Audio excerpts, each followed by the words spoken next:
बढ़ के लड़े भी तो परेशानी।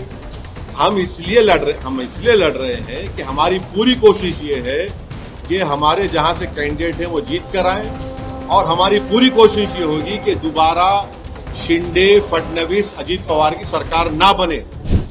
हम अपना चुनाव लड़ रहे हैं, हम अपनी ताकत पे अपना चुनाव लड़ रहे हैं। रिप्रेजेंटेशन कितना जरूरी है महाराष्ट्र? हाँ, मुस्लिम रिप्रेजेंटेशन कितना जरूरी है इस बार महाराष्ट्र में? देखिए, भारत की राजनीति में हर तबके का रिप्रेजेंटेशन होना चाहिए, और भारत की सबसे बड़ी माइनॉरिटी मुसलमान है। इम्तियाज जलील एक एमपी था जो बरसों के बाद एक मुस्लिम एमपी जीता था, उसको सब मिलके हरा दिए।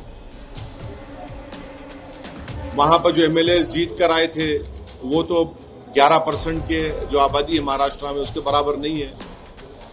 तो हमारी जो डेमोक्रेसी और हमारे जो संविधान बनाया गया था, तो हमारे फाउंडिंग फादर्स ने ये ख्वाब देखा था, ये उम्मीद जाहिर की थी कि हमारी लोकशाही पार्टिसिपेटिव फॉर्म ऑफ डेमोक्रेसी होगी, और पार्टिसिपेटिव फॉर्म ऑफ डेमोक्रेसी में हर एक को अपनी आवाज होनी चाहिए, उसमें उसका रिप्रेजेंटेशन होना चाहिए। तो एमआईएम पार्टी का मानना यह है कि भारत की राजनीति उसको और ताकतवर होगी और रिप्रेजेंटेटिव होगी जब मुसलमानों को उनकी आबादी के बराबर उनके एमएलए, एमपीज, कॉर्पोरेटर जीत के जाएंगे।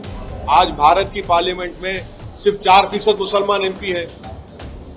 क्या ये हमारी जमहूरियत के लिए अच्छा है? क्या बताइए आप लोग। इसीलिए महाराष्ट्र में भी एमआईएम पार्टी चाहती है कि दलित हो, बैकवर्ड क्लास हो, मुसलमान हो, इनकी एक पॉलिटिकल वॉइस उनके एमएलए के रूप में होनी चाहिए। सर, उत्तर प्रदेश से लेकर महाराष्ट्र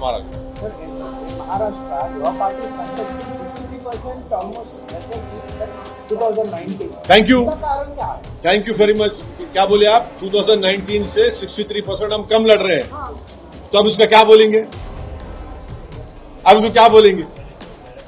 कम लड़े तो भी परेशानी, बढ़ के लड़े भी तो परेशानी। हम इसलिए लड़ रहे हैं कि हमारी पूरी कोशिश ये है कि हमारे जहां से कैंडिडेट हैं वो जीत कर आए, और हमारी पूरी कोशिश ये होगी कि दोबारा शिंदे, फडणवीस, अजीत पवार की सरकार ना बने।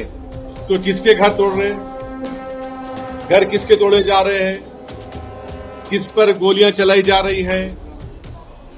देख लीजिए। बटेंगे तो कटेंगे, बुलडोजर से तोड़ेंगे और मजे लेंगे, गोली चलाएंगे और मिठाइयां बांटेंगे। ये कौन कर रहा है बताइए? देश की बात करो, तुम अपनी एक पार्टी की सत्ता में आने की बात मत करो। बटेंगे तो कटेंगे, आप बुलडोजर चला देंगे पूरा।